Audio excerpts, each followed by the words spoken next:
Hey everyone, I'm Sandra and I'm 28 years old. I live in Houston, Texas, but I'm getting ready to move soon.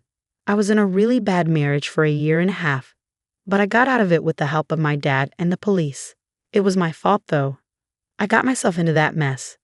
If I had been smarter, I might have said no to getting married. I've always been a shy and quiet girl. I didn't really enjoy hanging out with people. Most of the time, I just stay on my computer, lost in the online world. Sometimes I'd go to pubs for a drink, but I'd get uncomfortable when strangers tried to befriend me. I'd always turn them down because they were strangers, and I worried they might try to harm me. When I was 6, my mom passed away because she had a heart problem that wasn't treated. After that, my dad took care of me. He's been a sailor since he was 23, going on long trips exploring the sea. I really missed him when he was away. He used to send letters to my mom and try calling her whenever he could.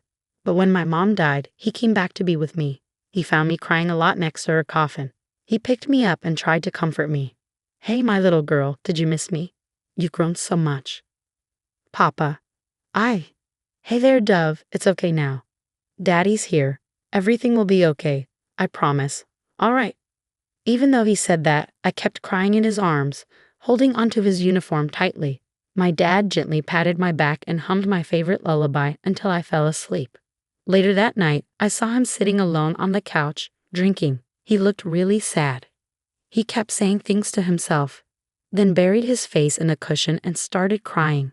It was the second time I'd ever seen him cry. The first was when I fell off a slide and got hurt. Maybe he blamed himself for everything that happened.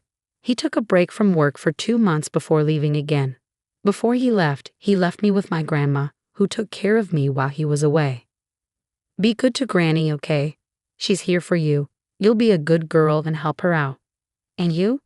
I'll be back soon, my dove. I asked Granny to teach you how to bake your favorite treats and cook your favorite meals. Will you learn from her?" "Yes, Dad, I will. Next time I come back, I'd love to taste your dishes. But for now, I have to go. My car's waiting. You take care of yourself, honey." He left. I knew he'd be back in about 6 months. He often sent me gifts and little souvenirs from the places he visited. Most of the time, I stayed indoors and helped Grandma with her chores. I didn't really like playing with other kids. As I got older, I relied more and more on the comfort of my room. Eventually, my dad sent me back to our old house. I really disliked going to college and interacting with people. The internet gave me confidence that the outside world couldn't. It's exciting and comforting to talk to people I might never meet in person. I can share my thoughts and feelings without worrying about being judged for being shy. Through the screen, I found friends who truly get me. I've met people from all over the world with different backgrounds and experiences. Learning about their lives is fascinating, and it shows how alike we all are despite our differences. The internet connects us across continents, bringing us together in ways we couldn't have imagined before. There, I met a guy named Ricky. He said he was a streamer. We started chatting, then moved on to video calls. I often wore a Batman mask to hide my identity, and he covered his face with a scarf and wore a beanie. "Hi Sandra, it's great to finally see you." "Hello Rick, nice to meet you," well virtually. "Same here. So how are you feeling today? How many people have you chatted with?" "I'm okay, just a little nervous to be honest." "That's totally normal. But don't worry, I'm not scary. I'm just as awkward as you. This is our first real chat." "So Rick, tell me more about yourself. How did you get into this online platform?" "Well, I really enjoy meeting new people and seeing things from different angles. I tend to spend a lot of time at home, so this online community seemed like a great way to connect with others. How about you?" "I'm pretty much your typical introvert, so I struggle a bit with socializing in person. Online platforms give me a sense of ease and let me be more open." "I get it. Virtual connections can be surprisingly meaningful. I'm glad we found each other." We talked for a while, discovering shared interests and swapping stories about our lives. As the conversation flowed, I started feeling more relaxed. It's funny, I never expected to feel so comfortable talking to someone online. Thanks for making it easy. The feeling's mutual, Sandra. You're great to talk to, and I'm happy we connected. If you ever want to chat again, just give me a shout. I'm usually online playing Mario. Oh, forgot to ask, do you play games? Actually, no, I mostly blog and browse Reddit. There's so much interesting stuff there. I feel like I learn more from other people's stories than from real-life examples. Totally. Sometimes real life can be a drag. It's cool to meet new people. Like, look at me. I trust my online friends more than the ones I know in person. The best part about online stuff is you don't have to feel pressure to keep in touch. You can take it or leave it. It's up to you. As Ricky and I kept talking, we formed a real bond despite being strangers online. Our shared understanding and open-mindedness made us feel like friends beyond the screen. I'm not sure where this connection will take me, but one thing is for sure. My online experiences have shaped who I am. As I go through life, I'll always carry the lessons I've learned from my digital world with me. My dad, on the other hand, is very cautious. If he knew I was making friends online, he'd be really mad. Last time he talked to me, he sat me down and lectured me during dinner. "How are your studies, Dove?" "I've graduated." "Well, you wouldn't know. You weren't there." "Oh, Sandra, that's not good. I know I was really busy, and I'm sorry for missing out. I even emailed you saying I'd be there for your birthday. Tomorrow's my pumpkin's birthday." "Stop calling me names. I'm not a little kid anymore. To me, you'll always be my little Dove. Anyway, what are your plans for the future? Are you thinking of working?" "I'm not sure yet." "What do you mean you're not sure? What are your friends up to these days?" "I don't have any friends." "What?" "Listen, I didn't send you to your mom's place so you could just stay home and not interact with the world. There's so much out there, so many people you'll miss out on if you don't get out there, honey." "That's the problem, Dad. I don't really know how, but I'll try. I mean, I do have friends, but they're all online." "Online? Sandra, that's not the best way to make friends." "Oh, come on." "All right, fine. How about we go out today? Maybe do a little shopping, just you and me. I haven't been out much lately, but I don't know if I can." "Of course you can, Sandra. You have to try. This isn't a healthy way to live. I understand ever since Marissa passed away, you've... Why are you bringing Mom into this? What are you trying to say?" "I'm not trying to say anything, honey. I'm just saying that we need to find ways to move forward from past hurts. We both love your mom, but we need to learn to move on." I don't know why, but I got really angry. I slammed the table and stood up. I didn't even want to finish my food. I took my plates to the sink. "Sandra, please don't give your father that attitude. I was just trying to help you. Why can't you see that? You don't know everything about me, so don't try to." I was so angry. I went online to find Rick. At first, Ricky seemed like a nice person, understanding and willing to listen. It felt good to have someone to talk to, especially about the frustrations I've been dealing with. As an introvert, I always found comfort at home, with my computer screen as my companion. While others went out into the world, I preferred the safety of my virtual haven, where I could be myself without the pressure of face-to-face interactions. Lately, my dad had been pushing me more and more, especially since I told him how much time I spent online. I knew this would happen, he just didn't understand. He thought staying in my room all the time would hold me back from growing and learning. He wanted me to step out of my comfort zone, and that scared me. I vented my frustrations to Ricky, hoping he'd understand what I was going through. "Hey Sandra, do you want to meet up? We're both introverts, so we can go somewhere quiet, with not too many people." "I know a place like that." "I'm not sure. It feels really sudden. I need some time to think. I just wanted to let you know what's been going on." "Okay, no problem. I can wait. Whenever you're ready, you're always welcome to come by. Here's my address." "Why are you being so nice to me? I'm just a stranger, aren't I?" "Because I like you." "Like me, really?" "Yeah, I know it might sound strange, but I really want to get to know you. And if you ever feel the same, you know where to find me." It was a big step for me, stepping out into the real world.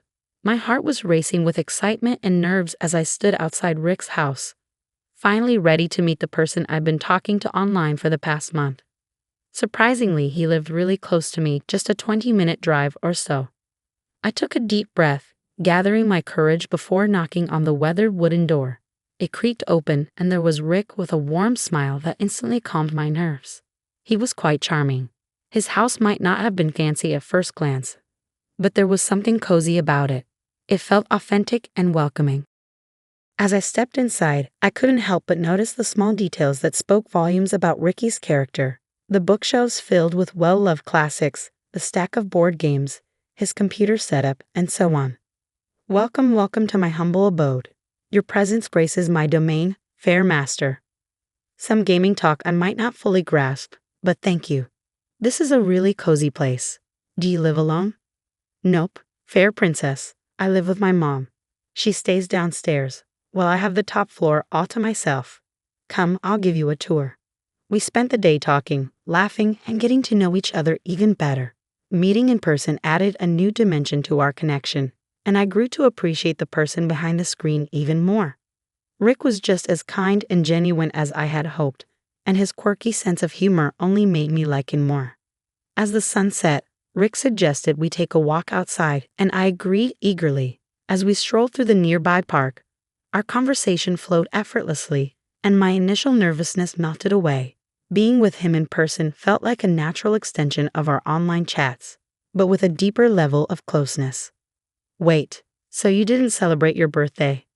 No, I didn't really feel like it, especially after the argument with my dad. I'm really sorry to hear that. I'm sure he'll come around. He's your dad after all. I made a mistake. I trusted him too much. His words seemed sweet like honey, but I didn't realize I was just another one of his games. When we started dating, he became overly possessive and jealous. He always wanted me to talk to him on the phone or online. If I tried to chat with anyone else, he'd get angry. He kept saying he loved me and wanted to protect me. I believed him. Why did I believe him? As our relationship got stronger, it became clear that his mom didn't approve of me. It was tough to know she felt that way about me, someone she hadn't even met. Her disapproval weighed on me, and I couldn't understand why she couldn't see the love we had. Rick's close relationship with his mom was obvious, and he often called himself a mama's boy. While I respected their bond, it also made me feel distant. I knew family was important to him, but I felt like an outsider dealing with his mom's disapproval. The strangest thing was that his mother kind of wanted us to get married. She knew I didn't have anyone else in the world since my dad wasn't around. Maybe she thought I'd be useful to her. Not every parent is perfect. Just look at your dad. At least my mom cares about me. Please, Rick, when you talk like that, it really hurts. But you know I'm the one who loves you, right? Your dad doesn't love you like I do. So stop complaining about my life and try to compromise. We ended up having a secret wedding. Ricky didn't want me to invite my dad, saying he'd never approve. He managed to make me believe that my dad didn't care about me. I went along with it and got married to him quietly. I knew it was risky, but I was weak. You can call me weak, but my environment shaped me and I blamed myself for not standing up for myself. After a few months of being married, I began to see a side of his mother I never expected, one filled with cruelty and malice. She seemed to enjoy making me suffer, deliberately making me doubt myself and leaving me feeling shattered and defeated. It started with small comments and passive-aggressive remarks, slowly wearing down my confidence. I tried to ignore it, hoping her disapproval would go away over time. But instead, it only got worse, turning into a constant stream of emotional abuse. What is this? Is this supposed to be food? You think my son can eat this mess? Go and make it again, you idiot. Why is this place so dirty? Are you blind? What a sloppy girl. Get up, lazy girl. Take out the trash now. Honestly, have your parents taught you nothing? Her words were like daggers, leaving wounds that cut deep into my soul. She questioned every move I made, belittled my accomplishments, and manipulated situations to make me feel unworthy of Ricky's love. Meanwhile, my husband stayed in his room, lost in his music or video games. It felt like I was trapped in a never-ending nightmare, unable to escape her grip. Inside, I was filled with rage. I blamed myself for being so weak and stupid. How could I let myself be treated like this? I missed my dad terribly. I regretted our fights and pushing him away. I yelled at him to leave me alone, and with a heavy heart, he did a few days after my birthday. Now, I felt stuck and believed I deserved every bit of it. One day, feeling unwell and feverish, I curled up on the sofa, hoping a nap would help. Just as I was about to doze off, I was jolted awake by a sudden splash of cold water. It was Ally with a disgusted look on her face. What the hell are you doing sleeping on our couch? Did you get our groceries like I told you to?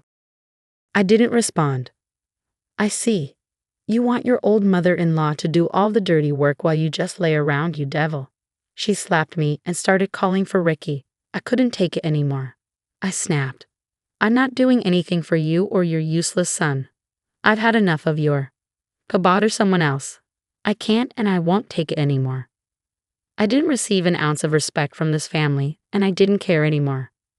As I was about to leave, something blunt hit the back of my head, and I blacked out. When I regained consciousness, I found myself in a dimly lit room. My head throbbed with pain, and I struggled to stand up. Where was I? I could hear faint sounds approaching, growing louder as they neared.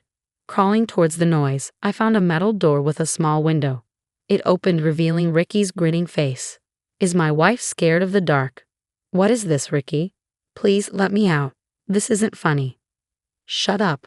This is what you get for disrespecting my mother. Now I'll make sure you never see the light of day again. Please, Ricky, I'm sorry. I'll do anything. I promise I won't complain.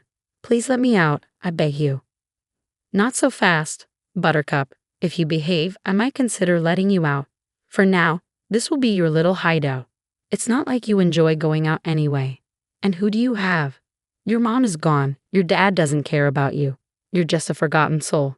My house gave you a chance to start over, but you blew it. I'll make it right. I didn't mean to upset you, Ricky. Please let me out. I hate being in the dark. Daddy's girl, huh? Why don't you call out to him? Maybe he'll magically appear and rescue his princess. He closed the window and left. As I sat in the cold, dark basement, fear and anger consumed me. How did things get to this point? All I did was stand up for myself against my mother-in-law's unfair treatment, and now I was paying the price. As I reached into my pockets, I felt my broken and shattered phone. I lost all hope. But then, I noticed a faint blinking light on the screen. I still had a chance to call my dad. With trembling hands and tears streaming down my face, I dialed his number. My voice shook as I told him what had happened, desperately hoping he could somehow rescue me from this nightmare. 2 days later, when I was barely hanging on and despair threatened to overwhelm me, I heard a car pull up outside the house. My heart raced as I strained to hear footsteps coming down the stairs. When the door swung open and I saw my father standing tall and resolute, a wave of relief and disbelief washed over me. I couldn't believe he had dropped everything to come save me. He had brought some cops with him. Rick and Allie were arrested on the spot. They tried to lie, but it was futile. You have no idea what you'll face in court, you psychopaths. What have you done to my little girl? We are truly sorry. We never meant any harm. I was planning to let her go today, I swear, Rick pleaded. And who are you to decide my daughter's fate? You're nothing but a pathetic scumbag from the gutter. All right, Sandra, let's go. As my dad led me out of that dark basement, I felt a newfound sense of strength and determination. The ordeal had been incredibly tough, but it showed me that I could overcome anything with my dad's unwavering support. From that moment on, I promised myself to stand up for myself and never let anyone silence me again. I hope Ricky and his mom rot in jail. I'm planning to move to New Orleans with my dad. Texas doesn't feel safe anymore, and I'll make sure to never trust online strangers again. Lesson learned. When my husband found out that I couldn't inherit my father's money, he started yelling. What? You can't get any of his money? If that's the case, I don't want to be with you anymore. I want a divorce right now. After that, I got back at my husband and my sister, who married each other right away. My name is Chloe. I'm a 32-year-old office worker, and I've been married to my husband George for 2 years. I met George through a relative, and we got married. My family had some money, but since we were the only daughters, my relatives worried about who would take over. They introduced me to George, saying it would be fine for him to join our family. My husband, George, didn't officially join our family, but he started living with me at my parents' home. My mother passed away a few years ago, so it was just my father, my husband, and me living in my parents' house. My husband was very kind and treated my father well, so he seemed like a really good person. However, a relative who introduced him to me told me something worrying right before our marriage. I know it's strange for me to say this since I was the one who introduced George to you, but he's kind of obsessed with money, so be careful. I had already married him and was about to have a wedding ceremony, so it was too late to do anything about it. But I hadn't noticed any signs that he was obsessed with money, so I went ahead with the marriage. Even after getting married, I kept a close eye on my husband because of what I had heard. But I didn't see any signs of money obsession from him. However, he seemed to be interested in my father's money and would casually ask about it when he was having a drink with my father. My father was open about it, so I didn't worry too much. Another thing my husband was curious about was my younger sister. She is 5 years younger than me, and unlike me, who is calm, she is lively and outgoing with a vibrant social life filled with men. She doesn't look like me, and my husband was surprised when he first saw her. Your sister has a completely different vibe from you, Chloe, doesn't she? Seeing my husband fascinated by my beautiful sister, with her striking looks contrasting my plain and boring appearance, gave me mixed feelings. However, the relative who introduced me to George was worried that if I, being modest and plain-looking, couldn't get married, there would be no one to inherit after my family. I thought there was no need to worry because I had a beautiful sister. But later, I understood why that relative was worried. My father was very lenient with my sister, letting her go to college after high school and even to a vocational school after she graduated from college. My sister didn't have a particular goal.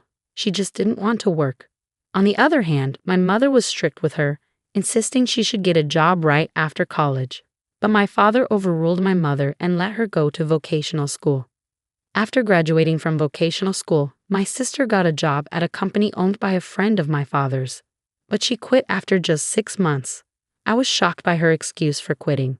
I couldn't show my full potential at that company. My mother and I were puzzled by how my sister spoke as if she had already mastered her job after only 6 months.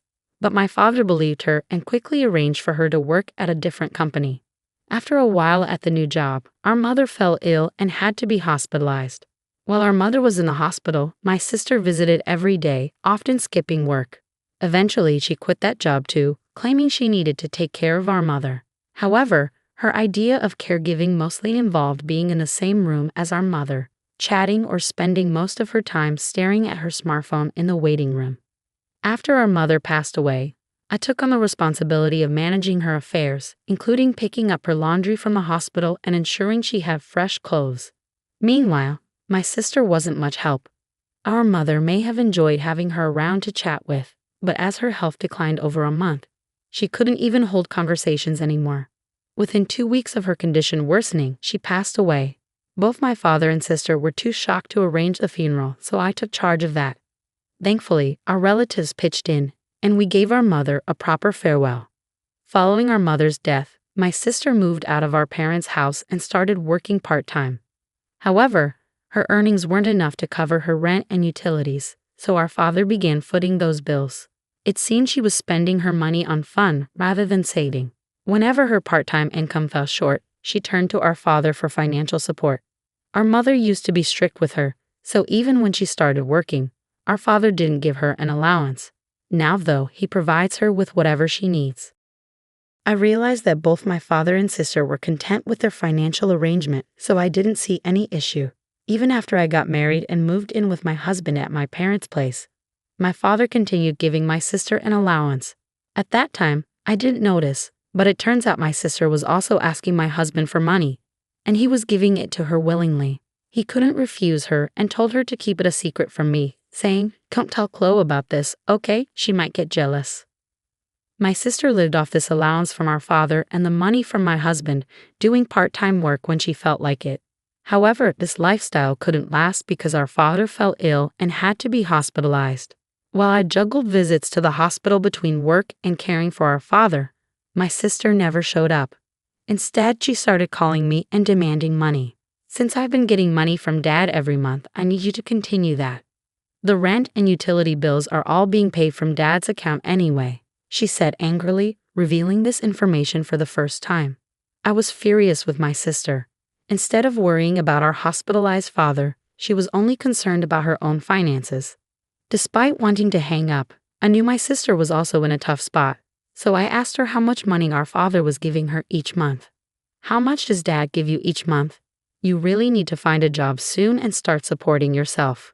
In a grumpy tone, my sister replied, "Stop nagging me. I was getting $1,000 every month, not including rent." I was taken aback by my sister proudly stating the amount. It made me worry that with such a substantial monthly allowance, she might lose any motivation to work seriously. I assumed our father would recover soon after his hospitalization, so I didn't see it as a major issue to keep supporting my sister financially. However, our father's condition suddenly took a turn for the worse, and I urgently reached out to our relatives. The doctor also informed me of his critical condition, leaving me deeply shocked. I desperately needed support from my husband during this tough time, but he claimed to be busy with work and rarely visited the hospital.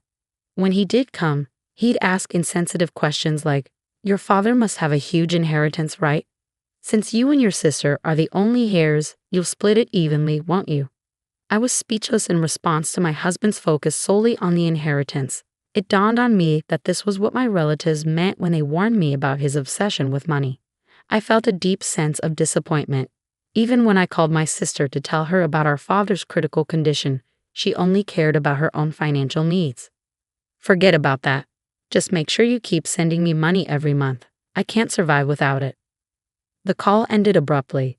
I was furious at my sister's selfish words, but I also felt uneasy hearing a faint male voice in the background that I recognized all too well. It gave me a sinking feeling. About a month later, our father passed away, but neither my sister nor my husband was present in his final moments. Having gone through my mother's funeral, I understood the weight of organizing such an event. To add to the burden, neither my husband nor my sister offered any help.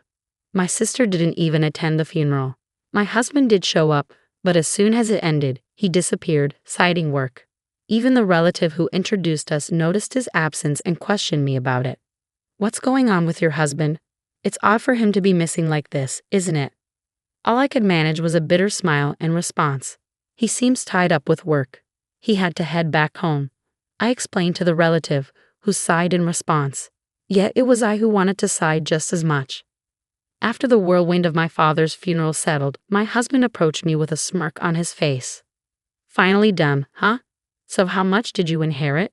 Even if it's split between the two of you, it's gotta be a tidy sum, right?"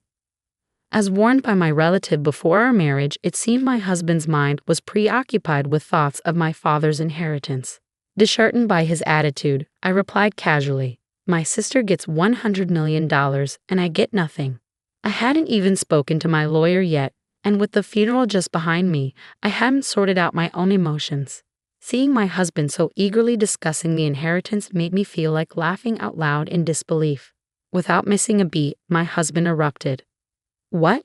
You can't inherit any of his assets? In that case, I have no reason to stay with you. Let's get a divorce right away."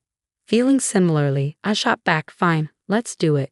You married me for my father's inheritance in the first place, didn't you? I'll divorce you." As I said this, I handed him the divorce papers I had already prepared.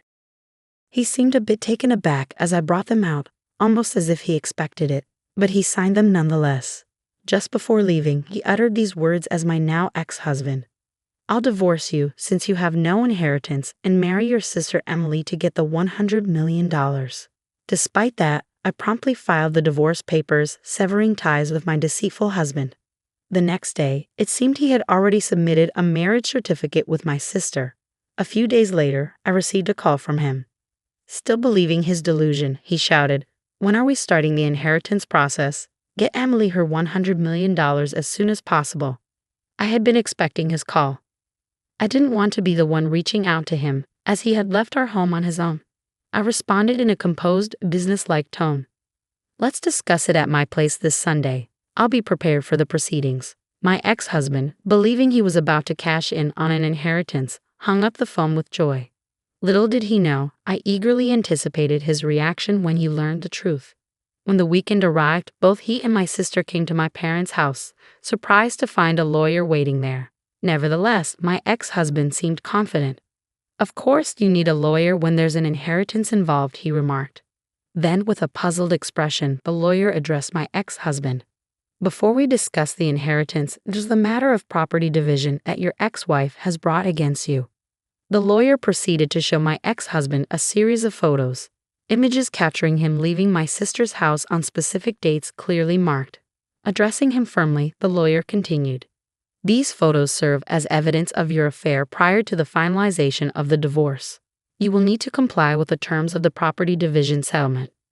I had overheard my ex-husband discussing the inheritance on the phone with my sister, prompting me to instruct my lawyer to investigate his infidelity. Perhaps thinking I was preoccupied with my father's funeral, my ex-husband and sister had been meeting almost daily at her house, providing ample evidence for my case.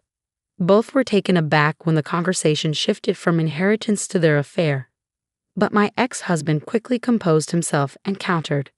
Property division is nothing compared to the $100 million inheritance. I'll settle it immediately. As the lawyer presented the documents, my ex-husband, still speaking with arrogance, signed them without hesitation. Once confirmed, I calmly informed him, "Enjoy your life with my sister, who gets nothing from inheritance. Since you've signed, I'll ensure the property division is enforced." Upon hearing she inherited nothing, my sister exclaimed, "What? Why do I get nothing? I'm supposed to receive $100 million. My ex-husband also turned red and shouted, "There's no way, there's no inheritance. I won't let you take it all." The lawyer intervened calmly, addressing their anger. Emily is actually the biological child of Chloe's late mother from a previous relationship and was never formally adopted by Chloe's late father. Therefore, Emily, you cannot inherit your father's estate. I also explained to my bewildered sister, "When our parents remarried, Emily, you were about 1 year old. You probably don't remember, but I recall it vividly. I was 6 years old at the time and was thrilled to suddenly have a sister. Never did I imagine that this same sister would end up taking my husband. Our parents, both burdened with young children from previous marriages, aimed to strike a balance between us when they remarried and began parenting together. My mother loved me as her own daughter, and my father cherished you, Emily. Perhaps he spoiled you more because you weren't his biological child, being overly cautious. Despite both of them remarrying with children, my mother, suspected by some relatives of being interested in my father's assets, chose not to officially adopt you. Those relatives who consistently recommended suitors for me did so knowing I was the sole heir to our father's wealth. If our parents had had a child together, things might have been even more complex. But fortunately or unfortunately, they didn't. Perhaps they avoided having more children to prevent future inheritance disputes. Now understanding that my father had been financially supporting my sister even into her adulthood because he couldn't leave her his inheritance, I realized the extent of their relationship. Like my sister, I also hadn't been formally adopted by my mother, but it never affected how we saw each other. It seemed our parents hadn't disclosed their remarriage to my sister, and today was the first time she learned the truth. As for my ex-husband, his face turned from red to pale as the situation sunk in. Not only was he not inheriting what he expected from my sister, but he was also facing a property division claim he had already signed off on. With a pale face, he asked me, was it a lie that my sister was getting $100 million and I was getting nothing? Suppressing a laugh, I replied, "Of course, it was a lie. It was my way of getting back at you for cheating on me. Besides, my father's estate was nowhere near $100 million, even though he was wealthy." Suddenly, my usually quiet sister erupted, "I've been shopping so much, thinking I'd inherit Dad's money. What about the support Dad was giving me until now? Will you take care of that, sis? You're married with a dependable husband now, so you don't need it anymore, right? Make George support you." She glanced at my pale ex-husband, but he shook his head. "I can't do that. I also spent a lot, counting on the inheritance, and now with the property division, I'm stretched thin." With that, my ex-husband unexpectedly dropped to his knees before me, begging, "Chloe, I'm sorry. It's all my fault. Please, can we reconcile?" The lawyer, who had been packing up to leave, chuckled at the sight. Where had the arrogance he showed upon arrival gone? George, pleading on his knees like that, seemed utterly absurd. After our discussion, my ex-husband and sister left, and they divorced soon after. It seemed my ex-husband lost interest in my sister once he realized she wouldn't inherit anything. He mentioned property division, but since he had no assets, I arranged for him to pay from his monthly salary as advised by my lawyer, ensuring I received what was due. My sister, who lost our father's financial support, struggled to make ends meet with part-time work, but eventually faced overwhelming debts and declared bankruptcy. She moved out of her apartment, and I lost track of her whereabouts.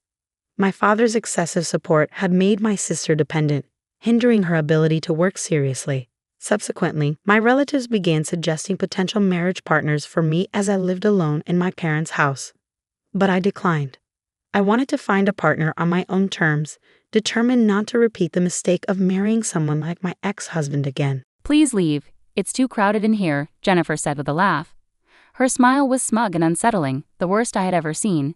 I stood there, shocked, as Jennifer repeated herself. I didn't understand why I had to leave my own house. "This is my house, you know. What are you talking about? I asked. I know this house is in Daniel's name, she replied. I was shocked by Jennifer's nerve. Even though I had explained everything when we got married, it seemed she hadn't listened at all. Fine, I'll leave, I said with a sigh. Watching Jennifer gleefully unpack her furniture into Daniel's home, I wished he were here, but he was away on a business trip for a month. I decided to wait until he returned to discuss the situation. Well then, take care, I said. With that, I left the house filled with memories. I knew where I was going next. I anticipated Daniel's reaction when he returned. My name is Karen, and I'm a 65-year-old housewife. I worked until I was 60 and now live comfortably thanks to my pension and the inheritance from my husband, who passed away 5 years ago. He came from a wealthy family and owned several properties. Despite his wealth, he enjoyed working and was frugal. During the years we raised our child, there were times I got frustrated with my husband for being so focused on work, but I always admired him for taking on challenges with a smile. It's been 5 years since he passed away in October, in a tragic accident that happened on our wedding anniversary. I can't forget seeing the crushed cake box at the accident scene. He left behind a significant inheritance, insurance money, and our beloved son Daniel. Daniel turned 40 this year and works at a big company. After his father's sudden death, Daniel went through a rough patch. He was cheated on and divorced by his then-wife, and he briefly sought counseling to cope. I worried he might quit his job, but then he met Jennifer, and things turned around quickly once they started dating. They got married last year, and since then he's been even more driven at work and seems to have fully recovered. Jennifer, my son's wife, is a single mother with 2 boys aged 2 and 5. Daniel, who adores kids, had grown close to them, and I found them incredibly cute. Daniel couldn't have children due to an illness in his childhood, so the idea of having grandchildren filled me with joy. I thought Jennifer was quite generous, although she occasionally said things that surprised me. Overall, I believe she had a good heart. Daniel and everyone else seemed to agree. It never occurred to me that things could turn out the way they did. After their marriage, Daniel and Jennifer moved into a property near our house. I had suggested they live in one of my husband's houses. We want to start in a home we've chosen ourselves, Daniel insisted. He explained that Jennifer had a preference for cute things, and none of the available properties matched her tastes. When I first heard this, I was puzzled, but since they were newly married with children, I decided not to dwell on it, thinking they deserved to enjoy their preferred lifestyle. Daniel was often busy with work and traveled frequently. During his absences, Jennifer would bring the kids over for dinner. The grandchildren were well behaved, but Jennifer's behavior was quite different. She helped herself to food and often went through our closets without asking, even entering our bedroom to take my jewelry. This shocked me, and I felt the need to confront her about it. Jennifer suddenly burst into tears. I just wanted us to get along. Please don't hate me. Faced with Jennifer's tears, I found myself comforting her instead of addressing the issue. I chose not to tell Daniel about what happened, and since Jennifer didn't take anything else after that, I decided to keep the incident to myself. About 6 months into their marriage, Jennifer started sending her kids over to stay with us frequently. She would call abruptly the day before and hang up quickly, making it hard to say no. Reluctantly, I found myself taking care of the kids each time. Although they remained obedient, their table manners had noticeably deteriorated since we first met. They ate loudly and often spilled food outside their plates, despite being well behaved before. I had to remind them repeatedly, but they would only listen temporarily before slipping back into their old habits during the next visit. This routine left me feeling frustrated. Jennifer appeared unconcerned and would drop off her children at our home and leave quickly. Initially, Jennifer would visit with the kids, but after a few times, she started sending them over alone. Jennifer, it's okay for the kids to come over, but I'd appreciate it if you could join them sometimes, I suggested. But I'm quite busy, Jennifer replied evasively. That night, Daniel called me unexpectedly. Hey Mom, could you try to be a bit more understanding with Jennifer? What do you mean? I asked, confused. I thought I had been quite kind to her, but Daniel seemed to have a different perspective. Jennifer feels pressured to visit often because she's afraid of being expected to help out like she had to in her previous marriage. She had a tough time with her ex-husband's family, so please go easy on her. Really? Okay, I understand. It seemed Jennifer had misunderstood my intentions. I responded to Daniel with mixed feelings, and the next day, Jennifer sent the kids over to our house again. As their first year of marriage passed, the children began spending half of each week with us. Meanwhile, Jennifer would only visit a few times a month, staying for about 10 minutes each time. I started feeling uneasy about Jennifer, who always seemed too busy to talk. When I asked the children about Jennifer's plans, they would look guilty and shake their heads. Initially, I tried asking a few times, but their reactions made me feel so guilty that I couldn't bring myself to pry further. Then one day, Jennifer unexpectedly came over with Daniel. We sat down for coffee and had a pleasant chat after a long while. That's when Daniel spoke up. "I have something to discuss," he said seriously. "The kids have really bonded with you, and I'm away on business trips often, so I can't spend much time with them. If you're okay with it, I'd like you to move in and help Jennifer out. What do you think?" "Move in? Well, what about Jennifer?" I was taken aback by the sudden suggestion of living together, nearly dropping my coffee cup in surprise. However, I kept my composure and turned to Jennifer. "Karen has always been a tremendous help, and I'd really appreciate her assistance," Jennifer chimed in. "Is that so? Well, I'll need some time to think about it," I replied. Daniel seemed pleased with my response. Knowing him, he must be concerned about my well-being too. I pondered over the proposal for a couple of days and eventually decided to accept. From there, we began clearing out unnecessary items and preparing rooms for Daniel's family and the children.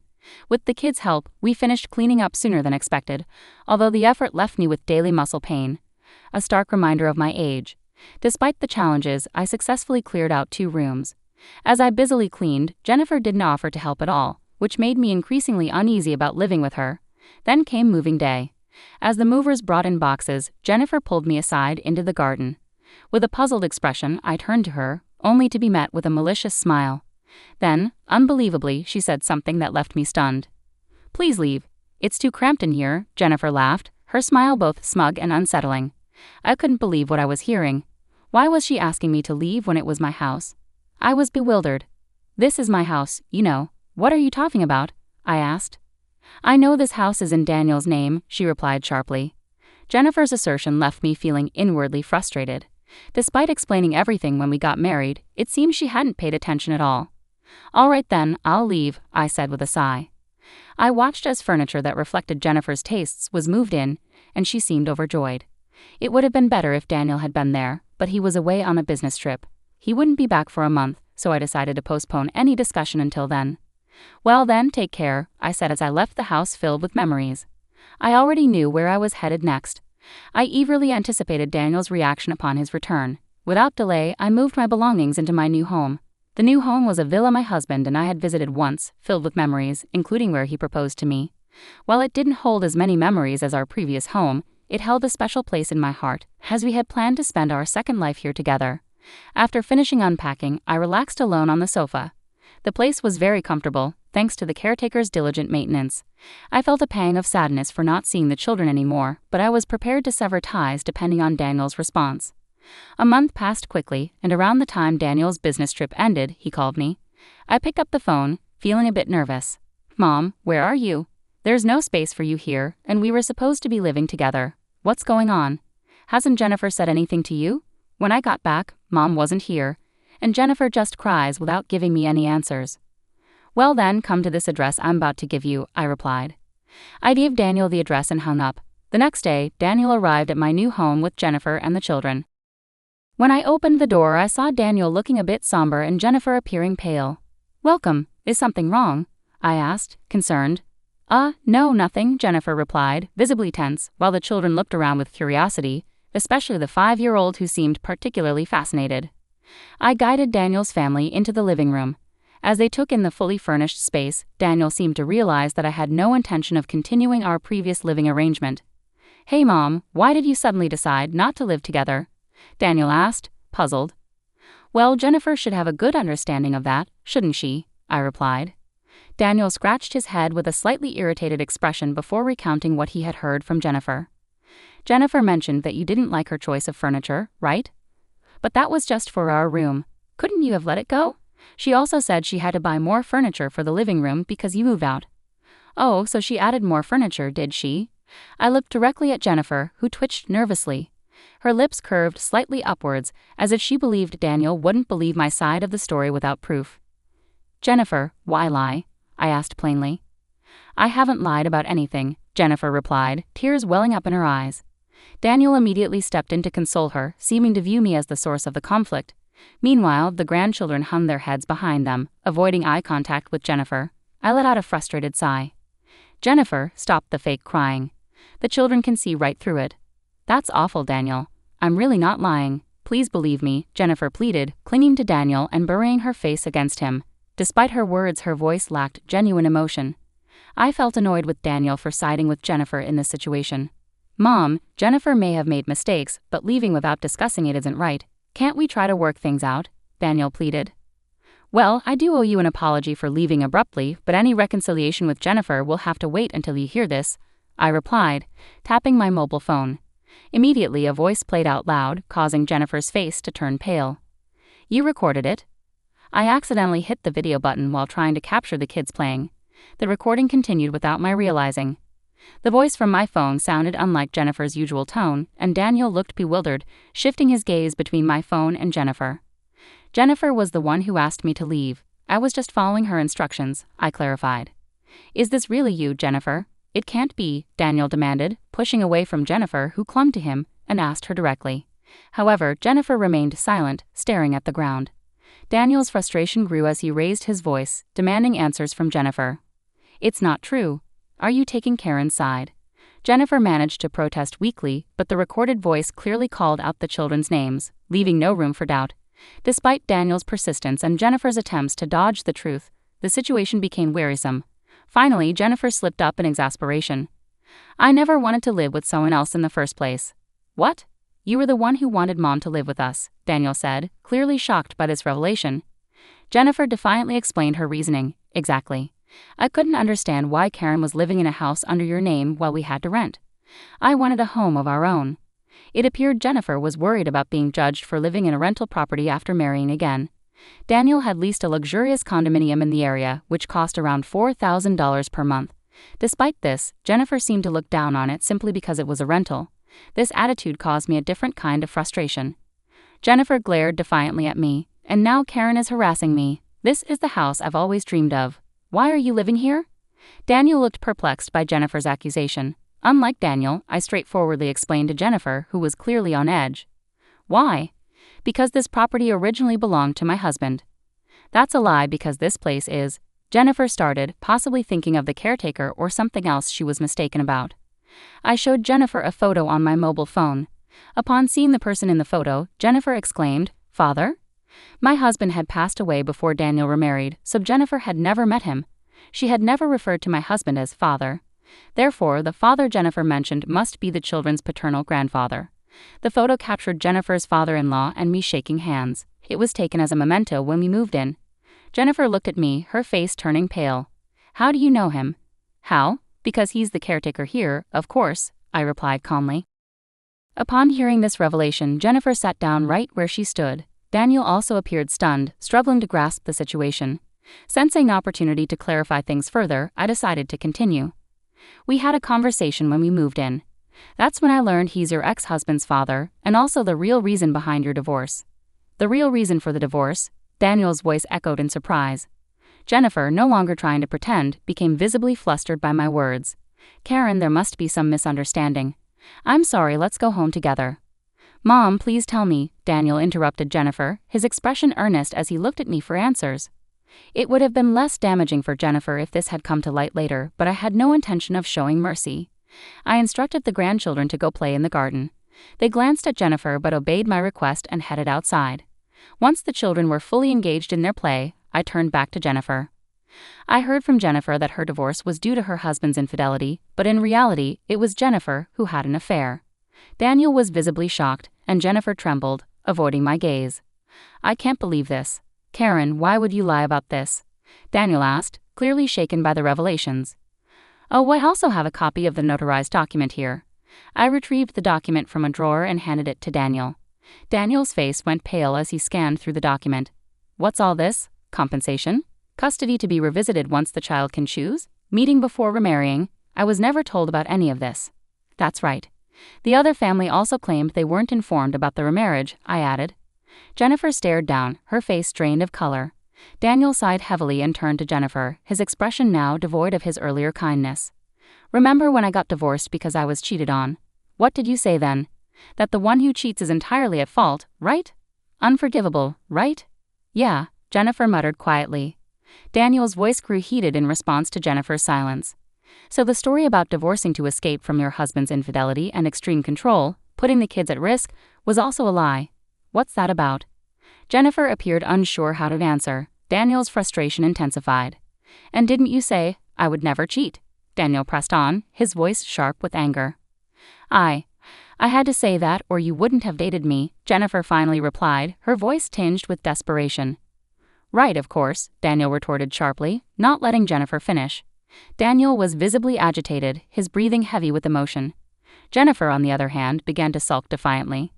I've heard you've been declining visits since you started dating Daniel and apparently leaving all the housework and childcare to his family.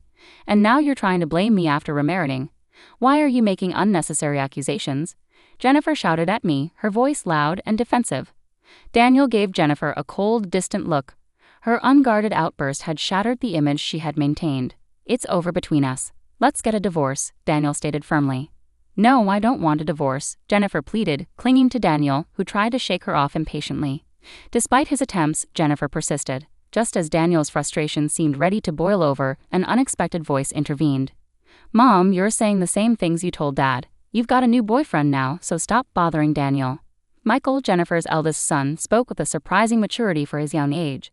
His sudden return from the garden surprised not just me, but everyone present. What? Why are you saying unnecessary things, Michael? Jennifer snapped, clearly caught off guard by her son's unexpected words. What do you mean by a new boyfriend? Daniel asked, squatting down to look at Michael, clearly perplexed. Michael spoke again, maintaining his composure. Whenever you're away, Mom tells me to go to Grandma's house, and then her boyfriend comes to pick me up. Michael, don't lie, Jennifer interjected quickly. Daniel hugged Michael tightly and turned a stern gaze towards Jennifer, who looked taken aback by his genuine anger. We'll talk about this later, including the boyfriend and the compensation, with him present. It's not like that. I love you. It was just a brief fling with that guy, Jennifer pleaded desperately. That guy, huh? Daniel remarked coldly, his disappointment evident. Jennifer looked crestfallen at Daniel's remark. With a resolute expression, Daniel stood up, shielding Michael, and stared coldly at Jennifer. Without hesitation, he forcefully escorted her out of the house. Wait, Daniel. Open the door. The next time we talk will be with a lawyer present. I'll arrange for the kids to see their father. I've already called my parents. They're on their way to pick them up. What do my parents have to do with this? Jennifer continued knocking on the door for a while, but soon the noise ceased. Shortly after, I heard voices arguing and then the doorbell rang. Jennifer's parents stood there, looking apologetic. After entrusting the grandchildren to me, they took Jennifer back with them. Later, the grandchildren were safely introduced to Jennifer's ex-husband's family. It turned out that Jennifer had changed her phone number and moved without informing anyone since she started dating Daniel, making it impossible to reach her. Her ex-husband and his parents were overcome with emotion and embraced the children as soon as they saw them. Although Daniel had already legally adopted the children, transferring custody back to Jennifer's ex-husband took some time due to the legal process. It seems Jennifer's life has taken a sharp turn after the consequences of her actions. Her strict reprimand from her parents and her current work situation at a family-run hotel indicate a stark change in her circumstances. With high alimony payments to both Daniel and her ex-husband, she reportedly has little respite from her duties. I can't stand it anymore. I want to quit, she frequently complains, but her relatives are keeping a tight rein on her. Meanwhile, Daniel, having experienced his second divorce, has sworn off marriage and thrown himself into his work. Despite the lingering shock, I recently learned he's reconnected with a childhood friend who lives nearby and is 10 years his junior. They'd occasionally go out for meals together, and this friend even visited me recently to say hello. It turns out she's harbored feelings for Daniel since they were kids and never pursued other relationships because of her enduring affection for him. As a parent, it warms my heart to see that the young girl who once dreamed of marrying Daniel still holds those feelings into adulthood. Daniel himself seems somewhat pleased by this newfound connection. Living in a house where I was proposed to holds immense significance for me. Despite the alterations Jennifer made, the house has been completely renovated and now serves as a rental property. Living here alone, I never feel lonely. It's as if my husband's presence is still nearby. I cherish each day, anticipating the second phase of my life where I'll gather stories to share with him when we're reunited. My daughter is joining the company, so I need you to resign. Today is your last day. On the morning of the 20th, the president suddenly told me I was fired. I was shocked and didn't know what to say. The 20th was the day we paid our suppliers. Some payments were made through bank transfers for longtime suppliers, but I also made direct payments and visited them as a courtesy. You look like you can go home right away. I'll give you the day off, just for you, so leave quickly, the president said. He pushed me out of the office, and the door shut with a snap right in front of my face. I didn't even know where to start to argue. My name is Emily. I joined this family-owned paving company right after high school and worked as a clerical worker for 10 years. Well, until just now. The company had about 20 employees, and when the current chairman was the president, the workplace atmosphere was great. It was an easy place to work. The chairman, now retired, used to work closely with the younger employees, and his wife, Catherine, would come in every day to help with various tasks until he was hospitalized. Their daughter Kelly was skilled in both field and office work. Her husband was the site manager and was trusted by the on-site employees. Even though they were the founding family, they never acted superior or looked down on the employees. It would have been wonderful if this enjoyable and smooth-running company life had continued, but unfortunately, reality wasn't so kind. At the end of last year, the chairman was diagnosed with cancer during the company's group medical examination. He decided to retire as president and appointed Kelly's husband, the site manager, as the next president. Both the employees and I unanimously agreed. We all thought the chairman should focus on his treatment and wish for his long life. However, suddenly, the chairman's eldest son, Tom, appeared with his family. I didn't know where he heard the news from. It turns out the chairman had another child besides Kelly. Tom had been disowned about 30 years ago, and I didn't know about it at all. According to the senior employees, Tom was a troublemaker in his youth and often had run-ins with the police.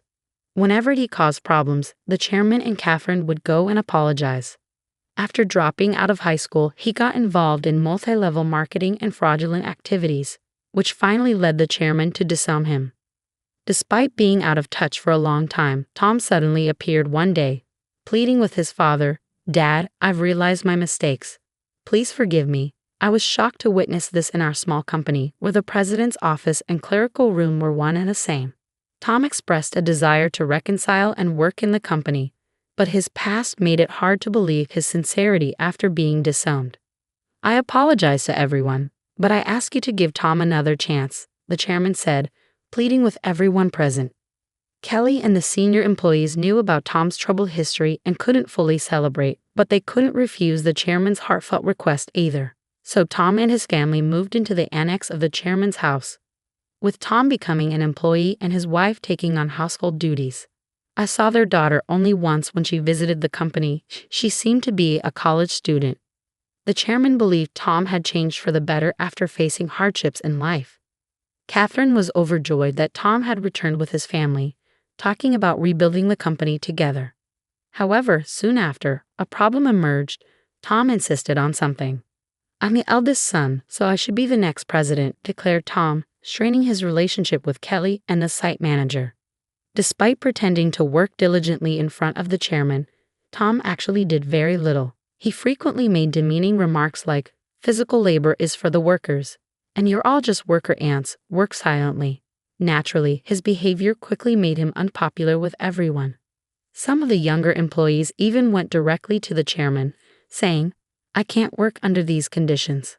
However, both the chairman and Catherine pleaded with everyone, saying, "We will talk to Tom about this. Please try to see the bigger picture." Then, due to stress or other reasons, the chairman's cancer suddenly worsened and he was hospitalized 3 months ago. Tom declared, "I am the president." Despite employees advising the chairman and Catherine to stick with their original plan of appointing the site manager as president, they ultimately chose Tom, their biological son, over their daughter's husband. This decision sparked grumbling among some employees, who felt the chairman and Catherine were biased by parental love or losing their sharpness with age. The once harmonious company atmosphere turned tense and uncomfortable. As tensions grew, Kelly and the site manager began working behind the scenes to manage the company. This left me alone handling all administrative tasks, whereas before Catherine, Kelly, and I shared the workload. Now, I regularly work overtime, sometimes leaving so late that the date changes before I head home. Meanwhile, Tom seemed to view administrative duties as effortless, spending his days at hostess bars, betting on horses, or gambling. My relationship with the president took a serious downturn over an expense issue. He had been using the company's credit card for personal dining and entertainment expenses, and I had been overlooking it to some extent. However, this time, the expense crossed a line. With apprehension, I handed the receipt back to him. "I can't approve this expense," I told him. "What? Why not?" he demanded. "This is for your wife's corrective underwear. It's not related to business, so it can't be expensed." As expected, the president's face flushed with anger. Don't challenge me. She's the president's wife. It's natural for her to dress well. This is a valid expense. No, that's not how it works. Your wife's underwear can't be considered a business expense. I stammered, struggling to comprehend how the president could justify a $4,000 expense for his wife's corrective underwear. His next suggestion left me even more bewildered. Then let's turn selling corrective underwear into our new business venture. We'll categorize it as inventory so it counts as an expense. The president seemed pleased with his idea, but I was at a loss for words. We're a paving company, I managed to say. So what? We can threaten clients that if they don't buy from us, we'll cancel their contracts. Everyone will buy. It's easy money, $2,000 for one, $4,000 for a set. The president chuckled loudly, but I felt horrified.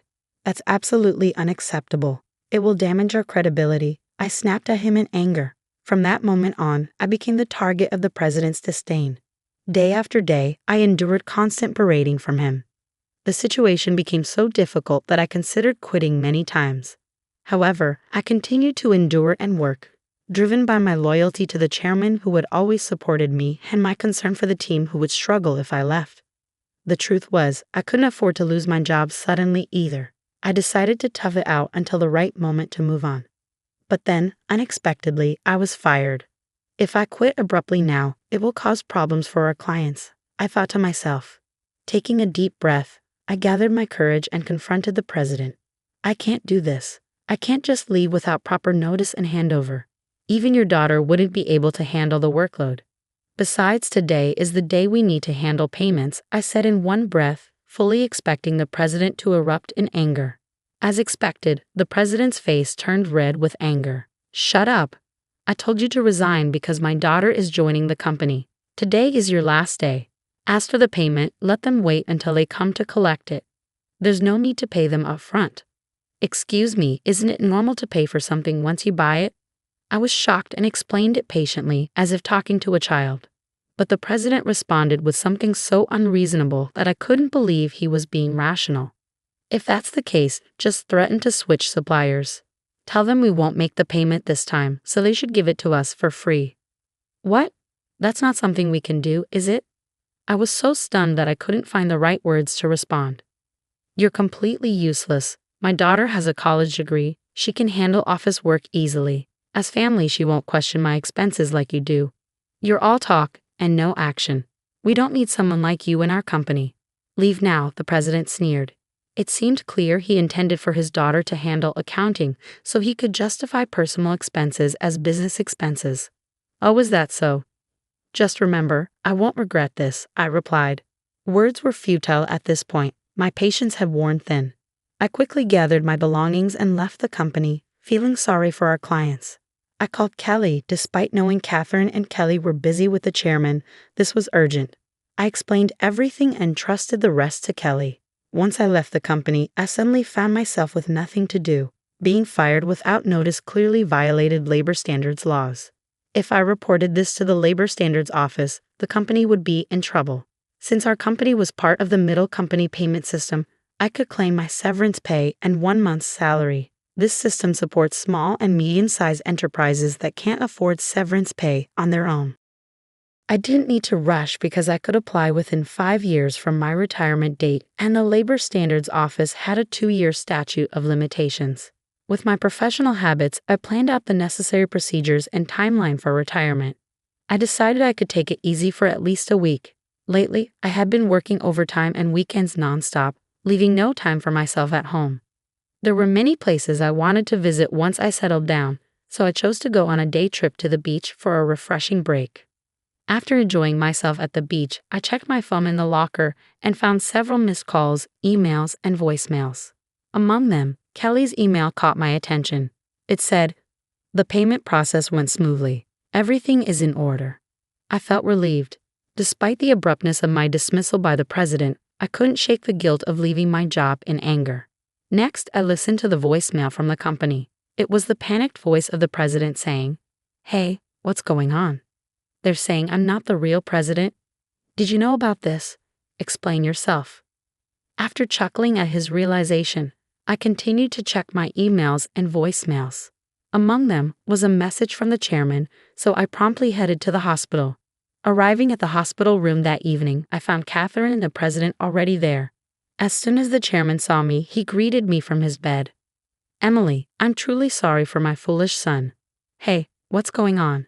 I'm not the official president. Explain yourself." Tom shouted arrogantly, clearly not understanding the situation. The chairman quickly silenced him with a stern command. "Quiet down." It turned out that right after I had called Kelly, she promptly informed the chairman and Catherine. Upon receiving the news, the chairman immediately contacted Tom, who was acting as president, and asked, "Do you really not know anything? So what's the truth?" I calmly explained to the president, who was still shouting in confusion. "Essentially, Tom, you didn't have any legal authority. Your role as president was just a title. It might seem confusing, but in business terms, president is a position within the company and doesn't hold legal standing like a representative director does. The representative director is the one legally responsible for the company's actions externally.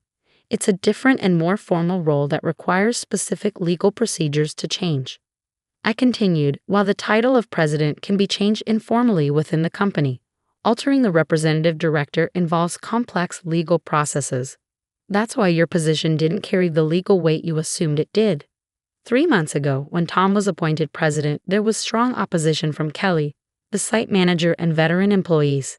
That's when I proposed a strategy. Tom would be a figurehead president while the chairman remained the legally responsible representative director.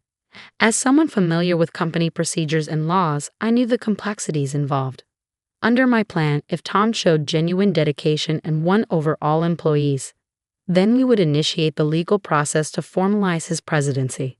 However, if Tom failed to prove himself fit for the role, the backup plan was to either remove him or even consider closing the company, while Kelly and the site manager prepared to launch a new venture.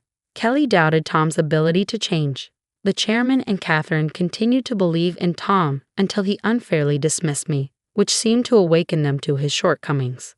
"If you want to be a leader, learn and take care of your employees. I've told you this many times," the chairman emphasized. Tom retorted, "It's not a big deal, right? Can't we just handle the procedures now?" "No, it's not possible," the chairman explained. "Our company offers stocks to employees who want them, and many of them own shares.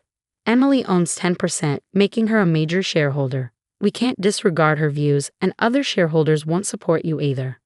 As the president began to understand the gravity of the situation, his face paled. "What? I don't have any shares." "None. I plan to pass on my shares to you once you prove yourself as president. I'm deeply disappointed in you. Were you only interested in my wealth, thinking I didn't have much time left?" The chairman slumped in despair, and Catherine remained silent, visibly upset. Defiantly, the president responded, "Well, I'm the eldest son. What's wrong with taking what's rightfully mine? The company belongs to me. I can't forgive you anymore.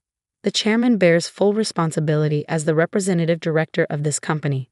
Moreover, I'm a shareholder. I have the right to call for a shareholders' meeting and propose your removal," I asserted firmly. The president's face drained of color as he grasped the implication of removal. "You mean I could be fired? Dan, you were just a clerk." "Tom, Emily is right. At this point, no one will support you."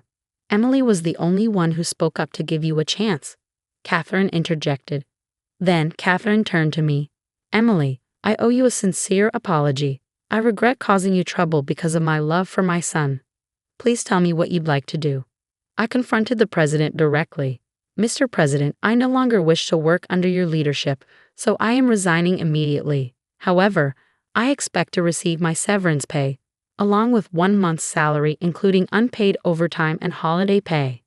As a shareholder, I will also take action through the Labor Standards Office to remove anyone who is detrimental to the company."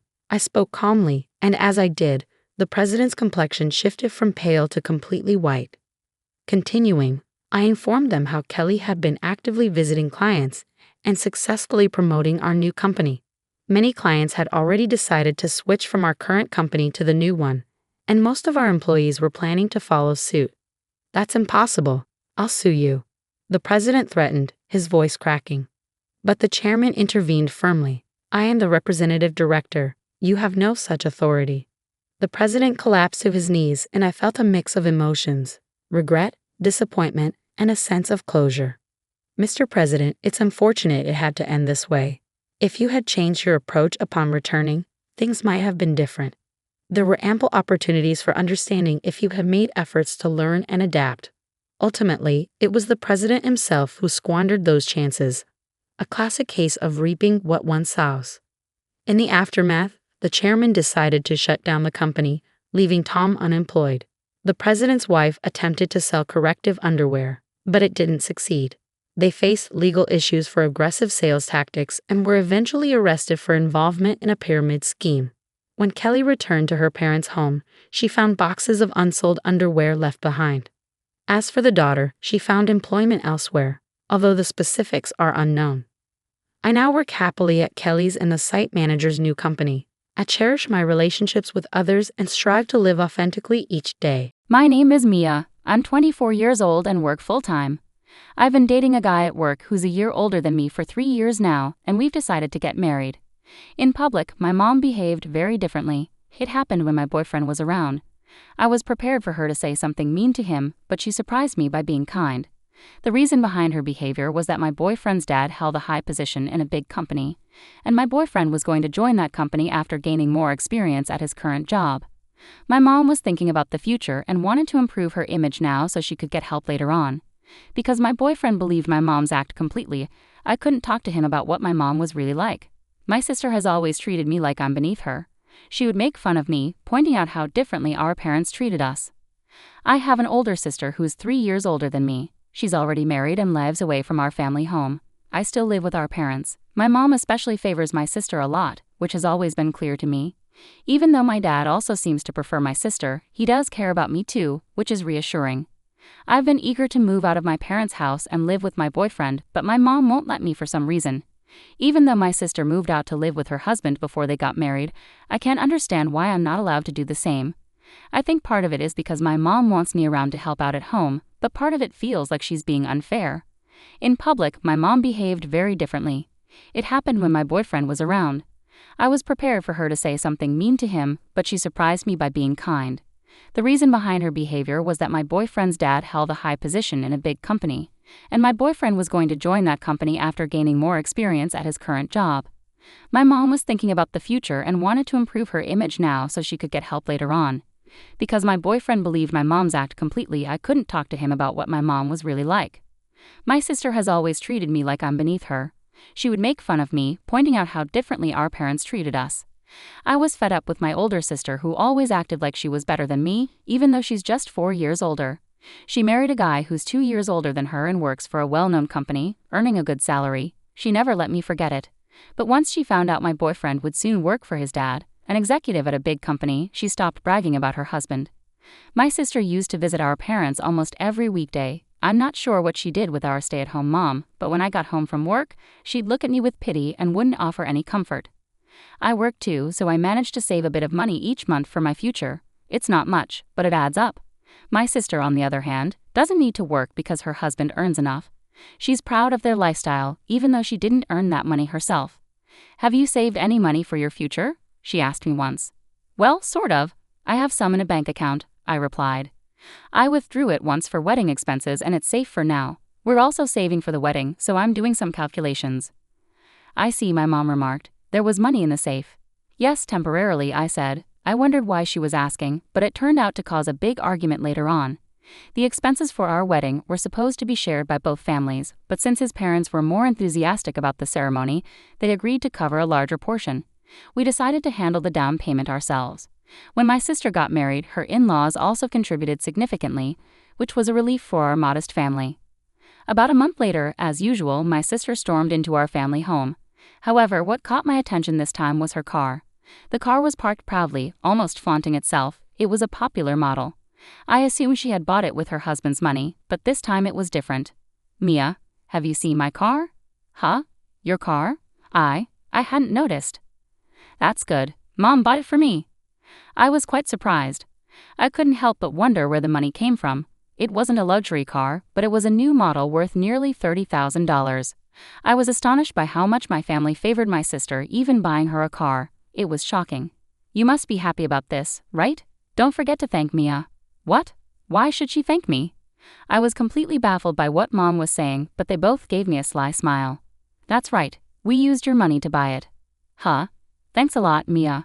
I didn't understand what they were talking about, and I felt confused. The $30,000 in the safe, we used it to buy your sister's car. That was supposed to be your wedding fund, but it's okay, right? We're family, Mom said, giving me a mean grin. But that wasn't my money. It wasn't even for my wedding. Huh? Mom's expression turned serious instantly. Thinking back on it now, it almost makes me laugh. My sister beside me was also surprised. I had already managed my money and returned it to my bank account. I hadn't even saved up to $30,000. But for some reason Mom was looking at me skeptically. Dad mentioned he hadn't withdrawn the wedding expenses yet. So isn't that different money in the safe? As we looked at each other, Mom and my sister seemed to be trying to piece together what they knew about whose money it was. I can't confirm whose it is, I said, but Mom thought I was bluffing and smirked at my uncertainty. I had seen an envelope marked $30,000 when I borrowed the safe from Dad before, so it's definitely not my money. Anyway, they said, we're grateful to you, Mia. Take good care of the car. It's wrong to lay hands on someone else's money without permission. They both misunderstood things and just let the conversation drop, but Mom will regret this big mistake she made. My sister drove home in her new car and Mom went out shopping. I was left alone in the living room, feeling more and more eager to leave this house as soon as possible. Looking back, neither my mother nor my sister ever congratulated me on my upcoming marriage. Mom made a big deal out of my sister's wedding, celebrating joyfully when she heard the news. Meanwhile, both my sister and Mom practically pressured me into giving a $1,000 gift. Mom was thrilled and closely followed the details of my sister's wedding, eagerly looking at photos of the venue. However, when it came to my wedding, which was planned to be much more modest and affordable compared to my sister's lavish affair, she clearly showed her disappointment and gave me a cold response. Regardless, even before my sister got married, I had to endure constant bragging about her husband's income, looks, and personality. Information I never asked for kept coming my way. She would say things like, "Honestly, I doubt you'll ever find someone as amazing as my guy." It's the kind of thing a sister should never say to her younger sibling. I focused on my work, hoping to one day look back on my tough life at my parents' house and how I met my current boyfriend. He's a high achiever at our workplace, where we both work. As I mentioned earlier, he's soon moving to a major corporation where his father is an executive. Our current job is subcontracted by his father's company, so we earn a decent income. Initially, the company was discussing how much my boyfriend would transfer to his father's company after gaining experience at our current workplace. Supporting my boyfriend's growth and ensuring a smooth transition would benefit our business relationship with clients. When my sister first found out that my boyfriend worked at the same company as me, she made a rude comment, saying, "He's just like you." However, after I explained his future prospects, she went quiet. It might be because the company he's moving to is even bigger than my brother-in-law's company. My sister's patronizing attitude hasn't changed since we were kids. Our parents always favored her, buying her any toy she wanted without question. My dad, feeling sorry for me, would spend time playing with me. But my sister, who's good at pleasing others, sometimes manipulated him to keep us apart. I really dislike my sister. She's outgoing and talks energetically, whereas I'm not exactly introverted, but I'm quiet and often felt pressured to cater to my sister's preferences. From my mom's perspective, I always seem dissatisfied. While that perception isn't entirely wrong, I believe my mother misunderstands my true character. A week after my sister flaunted her new car, she came home as usual, and both she and my mother were relaxing in the living room while I stayed in my room. Suddenly, the door to my father's room next to mine swung open, and I heard him hurrying down the stairs. I could hear my father raising his voice, so I went downstairs to see what was happening. He was questioning my mother and sister alternately. It was there. I'm sure it wasn't there. No, really? In what form? In an envelope. Hey Mia, have you been in the safe lately? I only took out some money when you asked me to. My sister was clearly flustered and kept glancing outside, towards her new car. Mia, do you know anything about this? My mother looked at me with a shocked expression. Her face seemed to say, "Don't say a word, Mom and Sis already know more about this." Wait, hold on, what are you implying? I have nothing to do with this. What are you talking about? Despite them revealing the source and use of the money to me, I was shocked by their audacity to pretend they didn't know. And that car, I pointed at my sister's new car. Tell me Mom didn't buy that for you as a gift, right? My mother's face went pale, and my sister looked like she wanted to disappear. It was the first time I'd seen such expressions on their faces. That envelope is Mia's money, isn't it? I asked. But Mia just said she took it out of the safe, so whose money is it? If not Mia's? She's been saving it. I haven't withdrawn it yet. What's going on? Even if it's Mia's, you used it without permission. My mom kept stealing glances at my sister, who avoided eye contact. This is typical of my sister's behavior. Mom must be shocked because that money was supposed to be for renovating the house to make it accessible for our parents. I knew Mom had been urging Dad to let her mother live with us. She wanted to care for our grandmother, who had become frail after losing our grandfather a few years ago. While Dad's parents were well supported by nearby siblings, Mom had no siblings and her mother lived alone, so she hoped her mother could move in with us. We were even planning to make our home accessible to accommodate her.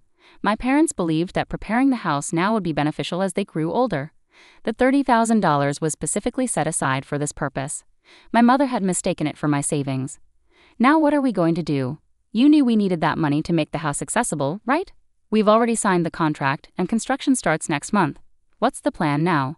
Dad's angry questions overwhelmed Mom, leaving her tearful. My sister remained indifferent as usual. We'll have to cancel the renovations, Mom whispered sadly. No, absolutely not. Then Grandma can't move in. You need to talk to your parents. Can't we find another solution? Dad slammed his hand on the table, raising his voice. This is no joke. You need to figure this out. The only option left is to sell the car. Wait a minute, selling the car isn't an option. Can't we find another way, maybe borrow from another source? Please, help us. I can't face my husband with this, pleaded Mom, now at odds with my sister after being so united in pressuring me earlier. Dad watched them with disbelief. Mom, realizing the gravity of her irreversible actions, was in dire straits, her plans to care for her parents now shattered. My sister attempted to play innocent with Dad, but he wasn't buying it this time. It was clear the new car parked outside was bought with the money from our safe, and Dad was growing tired of her attempts to avoid responsibility. But you agreed to Grandma moving in. You promised to take care of Mom. Why the sudden change? Dad's frustration grew. Your parents are fine, with siblings nearby. My mom is alone, with no one close by. It was true, Mom's family lived out of state, far away, but now she was reacting out of desperation. Dad became even angrier, and a heated argument erupted, fueled by the financial betrayal. Blame was unfairly falling on Dad. Seeing my sister try to slip away, I quietly moved the car keys to Dad's side, preventing her escape. If you're insisting on Grandma moving in, then take responsibility for it. What you did is no different from theft, I asserted firmly. Mom looked down, appearing resigned. Dad clarified that the money Mom used for the car was from the safe, and my sister was equally responsible. This angered my sister. Dad, you've always been too forgiving of her, I said, my expression stern. Don't you think it's unfair? Even Mom misunderstood. It's clear Dad is troubled by my sister, who never seems to learn. She's stubbornly defensive, especially when it comes to me. Just because it's my money doesn't give you the right to use it. I'm not the villain here. And what's with Mia marrying a man with a bright future? He's just benefiting from our parents' connections. I've always endured how my sister treated me, but this time, I couldn't take it anymore. Isn't it strange how your husband's family spoils him like that? I don't need lectures from someone as spoiled and naive as you. Even Mom, Dad, and my sister were taken aback by my outburst of anger. Who are you calling naive and disgusting? I'm talking to you, the one who doesn't appreciate Mom, who bought you a car, and only cares about herself. My frustration peaked, causing my sister to step back. By the way, my boyfriend's father is the executive at your husband's main client. I proposed a solution to Dad. At first he was surprised, but since it came from me, he, considering me the victim, accepted it. A week later, Mom announced she was giving up on the idea of living together. But Dad intervened. You have $10,000 in your account, right? Take it all out. With that, Dad retrieved the blueprint and cost estimate for the construction. The initial estimate was $30,000, but by opting for less expensive plumbing fixtures, it could be reduced to $25,000. Mom listened quietly to Dad's explanation, nodding in agreement. I can manage $10,000, which leaves enough for Maya's wedding, but I can't cover more than that. We're still $5,000 short, Mom admitted, sounding resigned as she looked down. The remaining $5,000 will have to come from Mia, Dad stated firmly. What? Grandma's situation shouldn't be blamed, and Mom would be in trouble, right? This money is my safety net, saved up in case of emergencies. Mom covered her face with both hands, tears streaming down as she nodded. Go ahead with it, Dad, I said. Are you sure about this? Dad asked, seeking confirmation. I nodded in agreement. Mom continued to bow her head, expressing her gratitude. I've been cold to Mia all this time, causing her discomfort. I thought it was justified to use her money because it was hers, despite my behavior, and yet, she sobbed, taking my hand. I'm really sorry. Thank you so much. In return, make sure you celebrate my wedding properly, as any mother should. After making some adjustments to the construction plan, the work began on schedule. The renovations went smoothly, and it was decided that my grandmother would soon move in with us. As for my sister, she didn't visit our parents' house for a while, but apparently she did apologize to them. While she didn't apologize directly to me, it seems she acknowledged her mistakes. Mom completely changed her attitude towards me, interacting in a much kinder manner. Perhaps it's because of the money and her feelings of remorse. As planned, my wedding went ahead smoothly. Both Mom and Dad appeared genuinely happy. Meanwhile, my sister's husband was busy ingratiating himself with my fiance's father, bowing respectfully and serving him drinks. It was quite a sight to see my sister's surprised expression when she realized my earlier concerns were true. With that, our family's major issue was resolved, and it seemed to bring closure to the challenges in my life as well.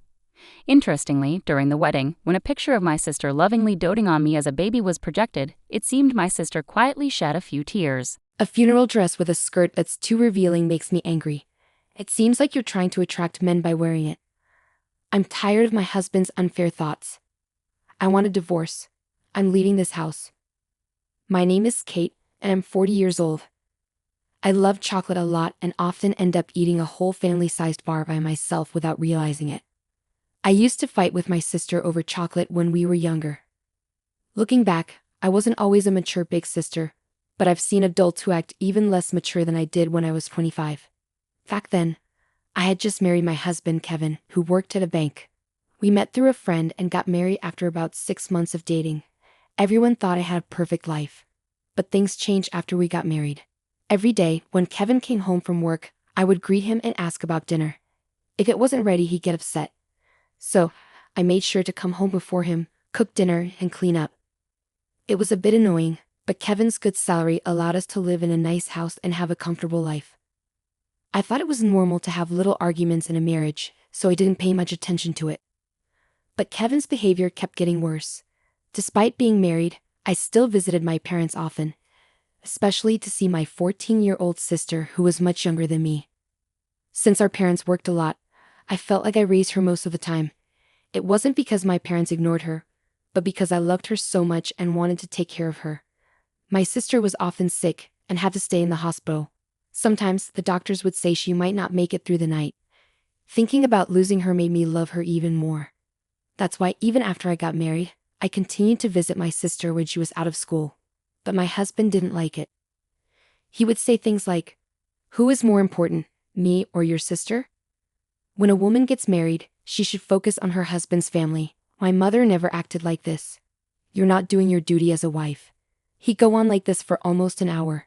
None of my friends were married at the time, so when I talked to a senior coworker about my husband, she said, "It's your responsibility. When you're married, you have to prioritize your husband." I thought that's how it was supposed to be. Looking back, I realized I was naive. But even then, I couldn't imagine not seeing my sister. My sister's health was getting worse, and she was in the hospital again, only allowed short visits in a sterile room. It's natural for a family to want to be together in times like these. Sometimes, I'd even take a day off from work to go see her, and I started going to the hospital even on days when my husband was off. But my husband strongly disagreed with this. One day, out of the blue, he invited his mother, my mother-in-law, over to our house. With her there, he confronted me. "What are you even thinking? I work hard to take care of our home, and you can't even do that properly. You're just hopeless. I've told you so many times not to wear skirts, yet you still do. It's inappropriate for a married woman to wear a skirt. What's the problem with me wearing the clothes I like? And this dress was chosen by my sister. I can't just give up on it." See, there you go again, always bringing up your sister Kate. You should be caring more about me. After all, who do you think supports you? Hey, I work too. You can't just claim you're the only one providing. This argument isn't getting us anywhere. Listen, I've already called your workplace and told them you're quitting. You should be thankful. From now on, your focus will be on taking care of the house. What are you talking about? You can't make decisions like this without asking me first. I'm not going to listen to you. Starting today, you're going to live with my mom. Maybe then you'll learn how to be a proper wife. I don't understand what's gotten into you. You're acting irrationally. Shut up. The angry husband smashed a glass on the floor and continued to throw things around in his rage. Seeing the broken glass made me truly scared of my husband for the first time. I regretted marrying him, wondering how I ended up with someone like him. Later, I tried to cancel my resignation with my company, but they told me not to cause any trouble. It turned out my husband had demanded my resignation in a way that was almost abusive, so I lost my job and had to stay at home as my husband wanted. When I told him I quit my job as he wished, he apologized with a smile, saying he might have gone too far. But after seeing his true nature, I couldn't trust his apology. The next day, my husband surprised me by bringing home a group of his coworkers. He proudly introduced me, saying, "I wanted to show off my lovely wife." And his colleagues joined in, praising my appearance. Then, out of the blue, he declared, "My wife is an amazing cook. You have to taste her food before you leave." I panicked, realizing we didn't have enough food for everyone. "It's fine, just make something simple." "I don't want you to stress out," he reassured me. "I can go shopping if we need more ingredients," one of his female coworkers offered. "Your husband really cares about you. I'm jealous," he added. "No, he's just good at putting on a show. If he really cared, he wouldn't have brought his coworkers home after a big fight yesterday." I thought bitterly to myself as I started cooking with my mother-in-law. After about 3 hours of eating and drinking, his coworkers finally left. "Hi, you." "What?" I instinctively replied, feeling nervous about what might happen next, given his grumpy mood. I was anxious, afraid he might explode like the day before. "Can't you be a bit happier? Seems like I'm not teaching my wife properly," he criticized. I couldn't understand what I did wrong, but I didn't dare to argue. I was too scared. "I'm sorry," I mumbled, feeling defeated. "Even a child can apologize," he scoffed. "Mom, give her a score for today." He turned to his mother for backup. "Well, she's not doing a good job supporting her husband, is she?" "I can't give her any score," his mother replied. "Haha, see, even my mom agrees. She can't even give you a score. How funny is that?" My husband laughed and lightly tapped me. "And about the meal, I tasted a bit. But didn't Kevin find it unsatisfactory?" he continued. "That's right, Mom. Keep it coming. And what about her clothes?" "There were men among the colleagues, but she's showing too much skin. What do you think?" "As a woman, it's indecent to expose your collarbone. She should cover it with a scarf or turtleneck," he added. Whose fault is it that his colleagues suddenly invaded our house and I had to cook without even having time to change my clothes? I retorted. "It's Kevin's," I concluded. I couldn't understand why I was constantly being criticized so harshly. She really is something, isn't she? Despite my efforts to teach her every day, she just doesn't seem to learn. "Maybe she's just not very smart," my husband remarked. "No doubt about it," his mother agreed. That day, I endured a lecture for nearly 2 hours.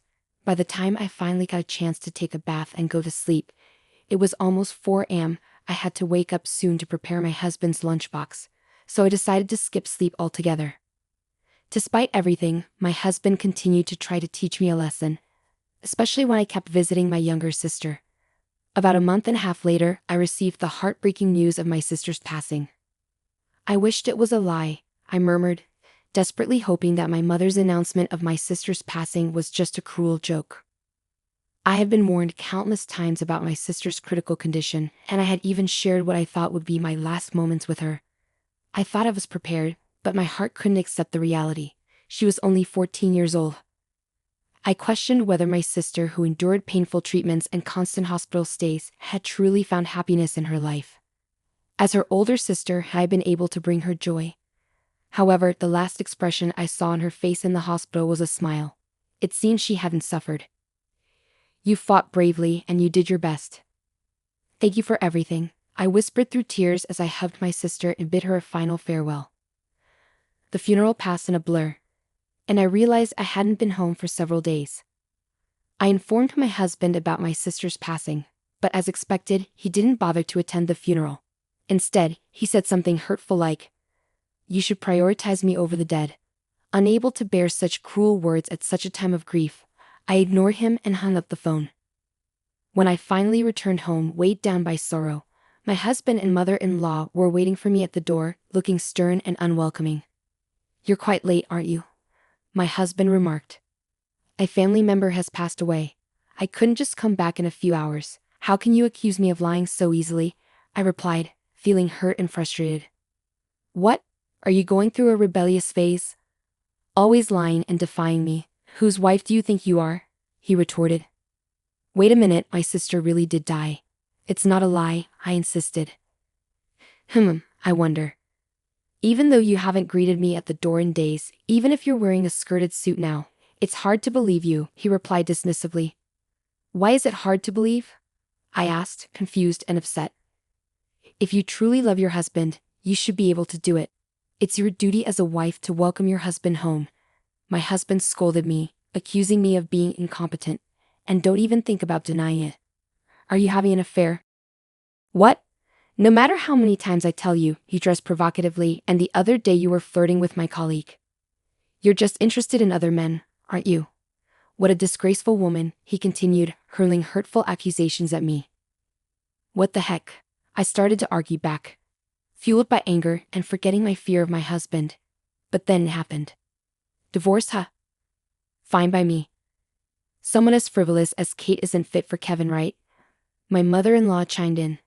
My husband mumbled, trying to stop her, but I seized the opportunity. I agree with Mom. Let's get a divorce, I declared firmly. My husband kept pleading with me to reconsider, but I had made up my mind. I couldn't risk staying with him any longer, afraid that his violence might escalate.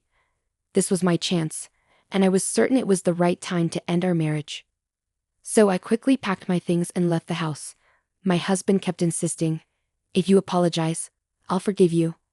But I ignored him, thinking he must be delusional. He persisted until the end, grabbing my arm tightly and saying, wait. But I reacted instinctively, hitting him in the face with my bag and running away. I headed straight for a specific place, a room in an apartment that I had prepared just in case something like this happened. As soon as I entered the room, I received a call from my mother-in-law on my cell phone. Hello. Kate, did you arrive safely? She asked concernedly. Yes, I'm fine. I'm in a taxi, so Kevin won't find out, I reassured her. That's good. Make sure to hire a lawyer and proceed with the divorce quickly, she advised. Yes, I can't wait to start living independently, I replied. In reality, my mother-in-law and I had been pretending to be at odds in front of my husband. It all began the day my husband brought a colleague home. After his lecture ended and my husband fell asleep, my mother-in-law approached me. Leave this house. Get away from my son, she urged me. Each time my husband criticized me, my mother-in-law, who seemed to have her suspicions, would ask, really? It turned out her late husband had been very much like my husband, and she had endured a lot in her own marriage. In her generation, divorce was frowned upon, so she couldn't end her own marriage. But it seems she wanted something better for me. Watching the interactions between my husband and me, she must have felt compelled to help me. That's when my mother-in-law, with the help of a friend, found a safe place for me to live alone. It's hard to believe she's related to my husband. I can't thank her enough for her kindness. After living in the apartment she arranged for me for 2 weeks, my mother-in-law finally visited, pulling along a suitcase. Welcome. I'm looking forward to this new chapter, she greeted me warmly. Living with us, my mother-in-law discovered that her own son had changed. Before, he seemed like a good person, the image he presented to his colleagues.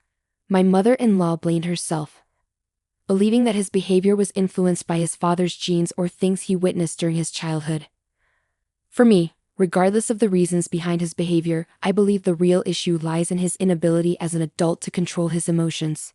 So, I don't hold my mother-in-law responsible. My husband now takes good care of my mother-in-law, but only because he thinks she's on his side. I fear what he might do if he discovers she's been helping me with the divorce. That's why I suggested she come live with me for a while when she prepared this house. At first, she hesitated, worrying that once my husband and I divorce, she'd become a stranger to me, but I assured her, saying, after everything you've done for me, there's no daughter-in-law distinction. You're like my mother or my sister. That's how I see you. On the way back from my sister's funeral, my mother-in-law steered the conversation toward divorce, intentionally supporting me. Recognizing her intentions, I quickly agreed to the divorce. I thought it would take more time and preparation to leave my husband, but thanks to my mother-in-law's help, that time came sooner than expected. I have nothing but gratitude for her. Finally, the divorce was officially settled through the lawyer. 4 days later, as I returned to the apartment, I was startled to find my ex-husband waiting for me outside. I found you.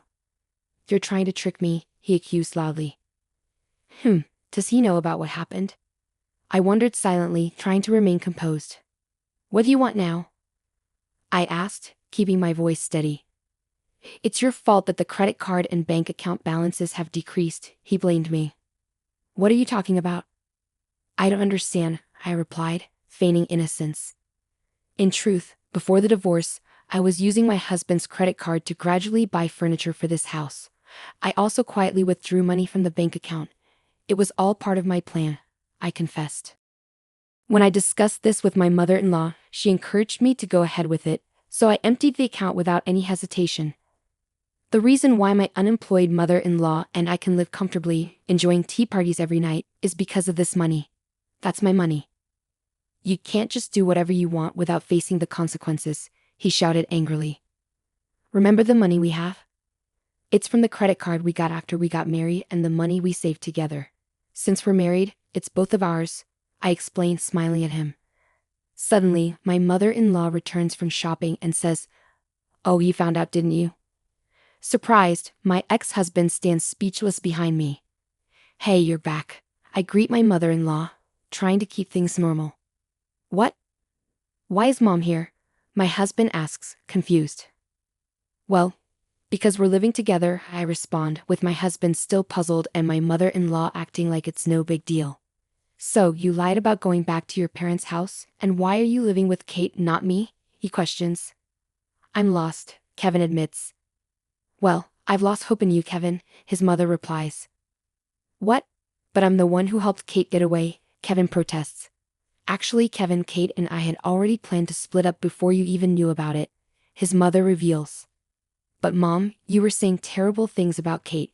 "Yes, well, when I was criticizing her, I was really imagining you in her place," his mother confesses. "What do you mean?" Kevin asks, confused. "Because you're not the sharpest tool in the shed, and you get all worked up over silly things like a woman showing her collarbone. I was worried Kate would be in trouble. She deserved someone better than you for a husband," Kevin's mother bluntly tells him. Kevin is taken aback by his mother's harsh words. Meanwhile, I find her response so unexpectedly funny that I burst into laughter. "Mom, you do realize I'm your son, don't you?" Kevin asks, trying to make sense of it. "Unfortunately, yes." "I guess I should have raised you differently," his mother responds dryly. I can't help it and my laughter grows even louder. "You're just a chit off the old block, like your dad. Watching you mistreat Kate reminded me of my own past. I worried that if she left you, you'd come crawling back to me. I couldn't take that chance, so I left you and moved in with Kate, for both our sakes," Kevin's mother explains. Kevin's mother's confession brings tears to his eyes. He finally explodes, "Is it my fault? Why? You're my child. You've been neglecting me." His mother laughs, almost incredulously. "Do I still need to mother a grown man who's almost 30, she scoffs. A few neighbors gathered as our argument escalated in the yard. They chuckled at my ex-husband's dramatic outburst, saying, "He's really making a scene." With people watching, he didn't dare lay a hand on us and retreated to his house. But the next day, he seemed to have completely lost it. He started spreading rumors about us to his friends and co-workers who used to hang out at our place. "My ex may seem nice, but she ignores her husband," he complained to anyone who would listen. One woman at his office fired back, "You know, your behavior is exactly why women are wary of their husbands. It's becoming a societal problem." Although no one openly agreed, the vibe at work made it clear that Kevin was in the wrong, and he felt increasingly isolated. In the end, my ex-husband, who turned out to be quite sensitive, couldn't handle the judgmental stares and whispers anymore. He quickly quit his job. It's ironic how he was so quick to criticize me but couldn't handle criticism himself. How sad. Feeling alone, he sent me a lengthy letter trying to justify his behavior and boasting about his greatness as a man. The letter was a whopping 10 pages long. I was surprised when I received the thick envelope. I had blocked his texts, but if he could write this much by hand, I can only imagine how many texts he would have sent.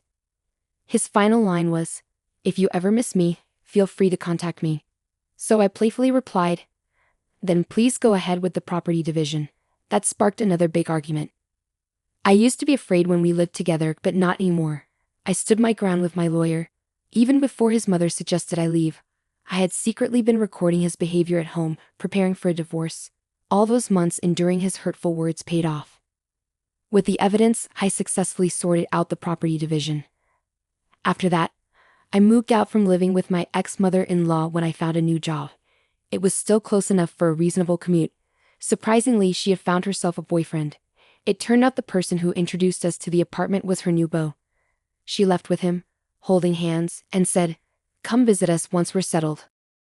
I must admit, my ex-mother-in-law really surprised me. She's a fantastic woman, and it's clear why she's so well liked, regardless of her age.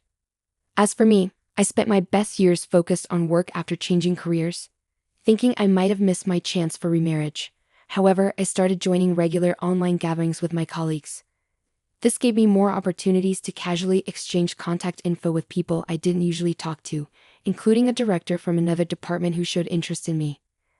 At first, I kept my distance because we worked for the same company. But as we began having private online chats about things we couldn't discuss at work, we grew closer and eventually started dating. The head of the department, who hadn't been in a relationship for years since his last girlfriend left him because of his workaholic tendencies, treated me with caution, saying, "I don't want to repeat the same mistake." And happily, we decided to tie the knot next year. I was concerned that his parents might not approve of me, considering I've been divorced before and he's getting married for the first time. However, I'm relieved to see his parents are accepting and even grateful, saying, "Thank you for being with our son." When I shared the news of my upcoming marriage with my ex-mother-in-law, she was genuinely happy for me.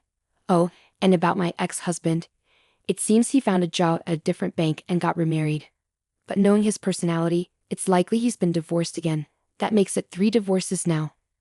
He works at a bank and initially comes off as charming, but he tends to blame his ex-wives for the divorces, which makes it seem like women fall for him. Even when my ex-mother-in-law tries to warn women about his true nature at wedding receptions, he manages to manipulate them skillfully. Well, after 3 divorces, it's likely he'll start being avoided by women. I just hope there won't be any more victims. With the way he's going, he probably won't have a good ending because he's likely disliked by many women. But honestly, it's not my concern anymore. My name's Jennifer, and I'm 32 years old. I work in a busy city called New York, where people believe in working hard to succeed. My husband, Donnie, is 30 and works too. We got married 2 years ago. Donnie might seem a bit unreliable sometimes, but he's actually really kind. He's good at helping out with chores around the house. I'm a career-focused woman. I love my job and feel proud when I do well. In my job, if you work hard, you can move up. But there's a downside. Sometimes they might ask you to move to a different place. And if you want to have a baby, there's no rule about taking time off. Many women quit their jobs when they get married or have kids. I used to think the same way. I wanted to focus on my career and didn't plan on getting married. When Donnie asked me to marry him, I said no at first. I told him, "I love my job. I'm in charge of a team now, but I want to go even higher. I can't imagine settling down or having kids." But Donnie understood. He promised we'd share the chores and wouldn't have kids. Eventually, I agreed to marry him because he was so understanding. Both Donnie and I work, so sometimes we don't split the chores exactly as we planned. But we help each other out, and I think we do pretty well. Sometimes my in-laws make annoying comments like, "You should focus more on your home than your job," or, "When are you having kids?" But it's not too bothersome because Donnie always supports me. Living with Donnie has been nice, and I've learned to enjoy being married. Then, one day, my boss, who's the head of our department, called me about a possible move to a different office. He said, "What do you think? You'd work at a branch office for a while, but you'd come back here after 2 years. You'd have a good position there, and if you do well, you'll get promoted when you come back. You might even become the first woman to lead a department. It's a pretty good opportunity, right?" Accepting or refusing this move could decide if I'll get promoted at my job. Everyone who's become a boss or higher has done a move like this. If I say no, I might stay in my current job, but I could also get moved to a less important position. Before I got married, I would have taken this chance right away, but now, being married made me feel hesitant. I told my boss, "Thank you for thinking of me. Personally, I'm interested, but since it involves moving, I want to talk to my husband first. Can I give you an answer after that?" He said, "All right, you're married. You can choose to go alone or move with your family. Talk it over. I'm hoping for a yes." When I got home, I talked to Donnie about it. I've been offered a job transfer. I might have to move to the countryside, but if I do well for 2 years, I can come back here. And if I keep doing well, I could get promoted. I want to take this offer if you're okay with it, Donnie. We can move together, or I can go alone. What do you think? At first, Donnie was surprised, but then he thought about it and said, if you take this transfer, Jennifer, your dream could come true, right? I can't move with you because I have my job here, but don't worry about me. Go for it. With Donnie's support, I told the company I'd go for the transfer alone and started discussing the details. They agreed to pay for my moving costs and offered some good benefits, like considering my travel days as work days. So I decided to accept the transfer to the branch office. I got the official transfer order and chose to live in a company apartment, which was affordable. On moving day, the movers had already taken my stuff, and Donnie came to say goodbye at the station. Thanks for seeing me off. I'll keep in touch and I'll try to come home as much as I can. Yeah, I'll be waiting. But remember, even though you're working from afar, don't overdo it, Donnie said. You too, I replied. It's time. Take care, okay, I'm heading out, Donnie said as he left. And that's how my life as a remote worker began. I planned to come home during holidays and quieter times, but things got rocky at the branch office right after I arrived. I won't take orders from a woman. How can I trust someone new like her? One of the local employees complained. I faced resistance from the staff there. They spread rumors about me, didn't listen to my instructions, and even ignored my calls. And then things got worse when a project I was overseeing had a big mistake because one of my team members deliberately kept me out of the loop. The subordinate who was responsible looked really shocked, but as the boss, it was my job to handle it. I had to fix the problem, apologize, and not only get things back on track, but also mend relationships with my team. My boss saw how tough things were for me and gave me some advice. I've been through a transfer too, so I get it. It might not seem fair, but you can't just push your way through. It's important to communicate well, understand others, and build relationships horizontally. So I followed my boss's advice. I spent more time getting to know everyone at the branch and even joined the neighborhood association since the company's housing was part of it. Before I knew it, I was so busy that I couldn't find time for myself, let alone go back home where my husband was waiting. I kept in touch with him, but after a few months of remote work, it got hard to reach him at night. I'm working late every day because work is tough. I get tired and end up falling asleep. As my husband made excuses and I got busier with work, I didn't suspect anything and focused more on my job. Once during a slow work period on a long holiday, I decided to go back home to New York on short notice. But I couldn't reach my husband by phone or text, so I returned from my remote work without telling him. When I opened the door to our home after a long time away, something felt strange. Then a woman I didn't recognize rushed to the door, saying, "Justin, welcome back. If I knew you were coming home early, I would have prepared." We both froze, staring at each other in shock. Finally, the woman spoke up, Sorry, but who are you? And who are you? This is my house." Wait, what? I live here. After arguing and getting nowhere, we decided to check the house number outside. To my surprise, it matched the custom nameplate I had ordered. The key works, and the nameplate's right. This is my house. I'm going in, I insisted. Wait, what? Stop. Ignoring her protests, I pushed past her and entered the house. Inside, everything had changed. The curtains, the furniture, all of it. There was a photo of my husband and the woman at a theme park. Mugs I'd never seen before, and unfamiliar toothbrushes and skincare items in the bathroom. The bed linens were different, and the wardrobe held only the woman's clothes. My husband's stuff was hidden away in a back room. As I stood there in shock, I heard the front door open. I'm home. Oh, Lola, did you invite a friend over? Justin, thank goodness you're back. This woman just barged into our house. The man the woman called Justin was definitely my husband, Donnie. Seeing me, he looked surprised. What are you doing here? Donnie, why is she calling you Justin? Can you explain what's happening? I asked him. What do you mean? This is Justin, right? Justin. Well, actually, my husband seemed flustered under our questioning. Lola, his real name is Donnie. Isn't that what's on your driver's license? And I'm Donnie's wife, Jennifer. That's not true. He told me he was divorced. Donnie, you need to explain everything clearly, I insisted. Jennifer, you were gone for so long, and I was lonely. So I thought I'd try a dating app, and that's where I met Lola, Donnie explained. So Justin is your fake name on the dating app? I questioned. No, it's not like that. I was worried if my real name came out. It might cause problems, so I used a different first name but kept my last name, Donnie clarified. And why did you lie about being divorced? I pressed further. Lola's profile said she'd never dated a man before and was serious about finding someone for marriage. It struck a chord with me, so I lied about being divorced to win her over. We started living together, Donnie admitted. Why would you do something like that? I asked, puzzled. At that moment, my husband began justifying his actions defiantly. It's because you're always away for work.